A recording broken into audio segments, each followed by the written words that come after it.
So I'm going to share my screen with you guys right now. And I'm going to put the link to our base group presentation. Hopefully everyone is able to access it in the chat. So please, if you're on a Chromebook,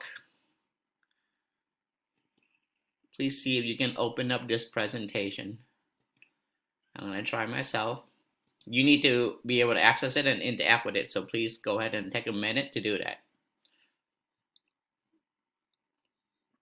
Okay, it looks like it's opening for me. So if anyone just came once again, let me put that link in the chat.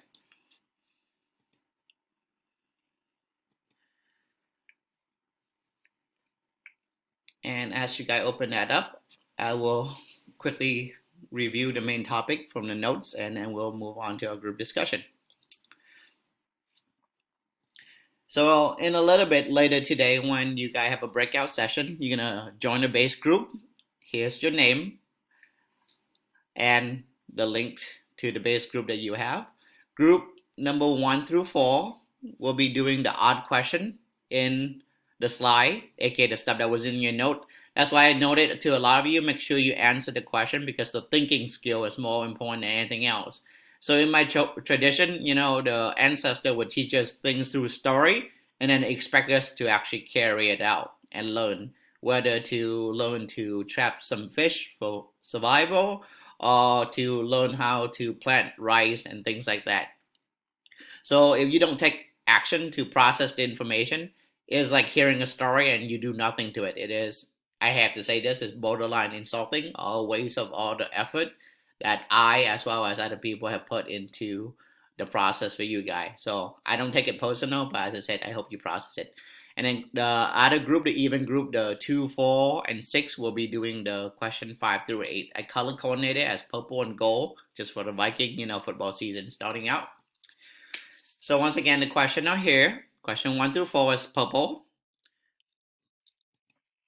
And question 5, 6, the number is in gold. Just in case you forget what those topics are, I put the definition there. I hope you guys already know what microscopic is, or did not do that. Okay. So for our base group discussion today, basically that is it. But before that, I just want to review 2 things. Okay. Can someone tell me what is the difference between mass and weight? Go ahead and unmute yourself or type in the chat. What is the difference between mass and weight? That's my main lecture for the next 3 minutes is mass and weight. And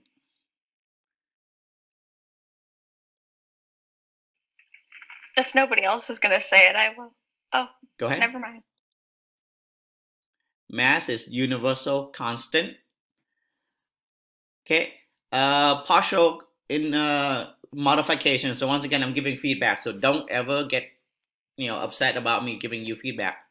It's like your coach giving you feedback, whether it's your soccer coach or your lacrosse coach or something else.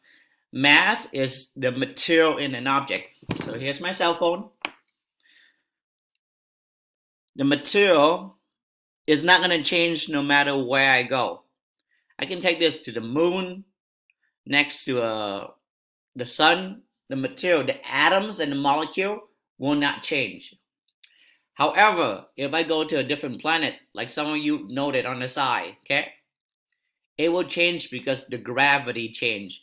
Now, here's the most important part for today. Gravity is weight. Gravity depends on 2 things. First, the planet you're on. The more massive it is, the more gravity it will have. 2, how close you are to the center of gravity. So here in Bloomington, my weight is 125 pounds.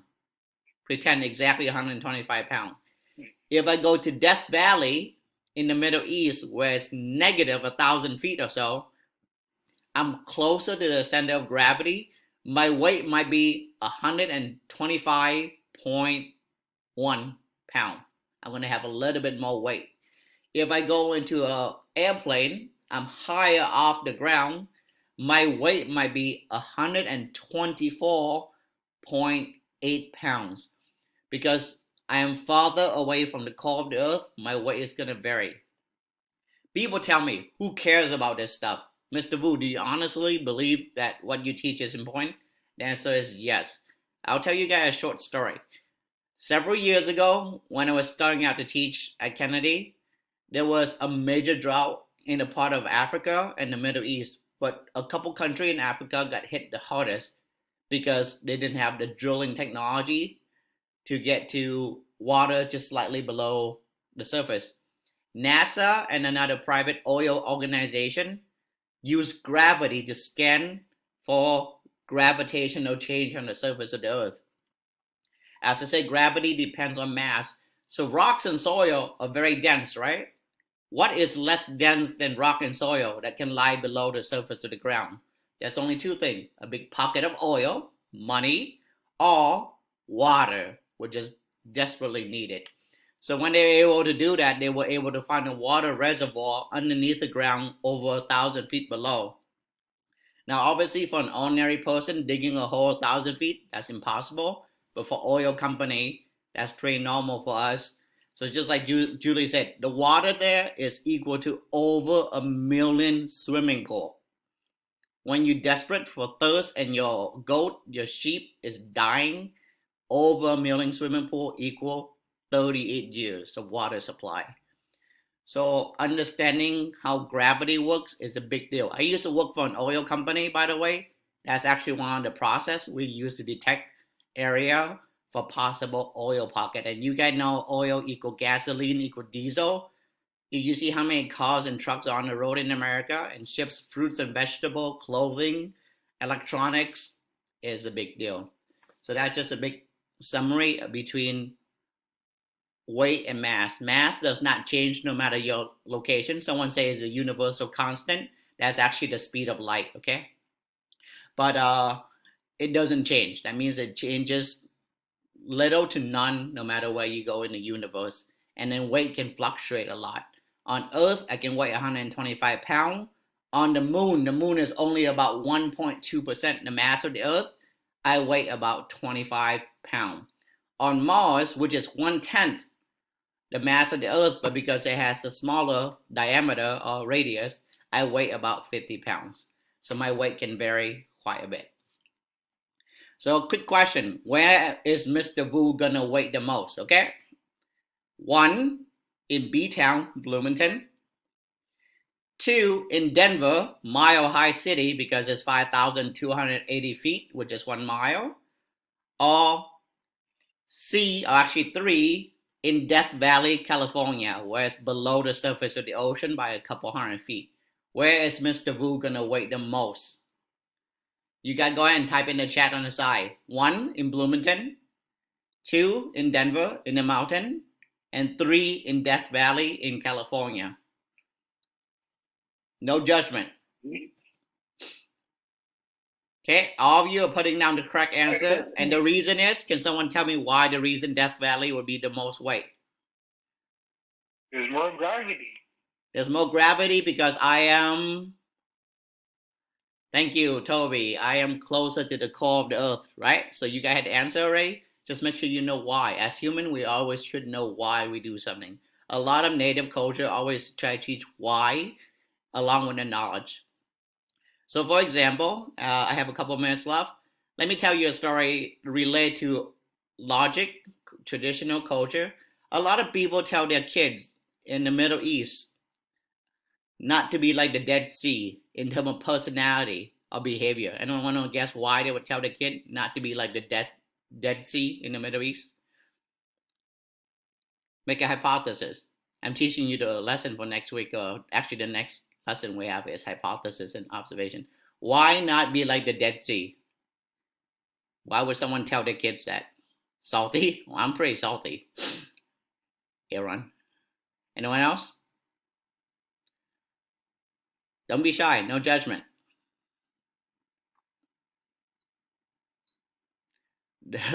Down. Okay, very good. Downer. Okay. So let me give you guys a little bit of a story. The Dead Sea is a lake. It's pretty big. Okay. There's another pretty big lake in Israel or the Middle East. It's called the Sea of Galilee. You guys ever heard of that? Anyone? Sea of Galilee? Okay, so the Sea of Galilee, let me move back a little bit, is over here. The Dead Sea is over here, and they're connected by a river. That river is pretty famous. It's called the Jordan River. You know, some dude got baptized in there. If you're a religious person in the Christian sense, if you're not, it's okay. But the Sea of Galilee, because it's a high elevation, when rain goes into it, is always flowing out. People tell the kid to be like the Sea of Galilee. The Sea of Galilee is known for a lot of life, a lot of fish, birds, and people want to gather around it. Whereas the Dead Sea, the water flows into it, and everything else flows into it because it's the lowest point basically in the whole Middle East, if not the whole world. Okay? When everything flows into it, and because it's hotter due to the fact that it's lower elevation, it also evaporates all the fresh water away. So it just becomes saltier and saltier. And you guys know when something becomes too salty, there's no life that can live in it. So as we take this class and I give you guys assignment as simple as taking your note, you might have your different opinion, but I asked you last week to trust me. I asked you to do it for a reason. Be like the Sea of Galilee. Learn to participate. A lot of you are typing on the side. Give your comment. That's good. Learn to give and share. Because you never know if you might be wrong and someone else will catch you when you share. I have been known to be wrong many times. My fiance tells me so all the time. Okay? And don't be like the Dead Sea, where all you do is take and waste. If someone gives you effort and all you do is just waste it away and you only take, that is how you don't learn to treasure something. A lot of culture, as I said, I try to study sociology a lot, don't encourage you to just be taker of nature, abuse everyone else, because that's how we end up with a very polluted and deadly planet. So same with the personality. If I give you something, please learn to also give back and pass it out. Don't waste it. And that is my part for the presentation. So now I'm going to pause the video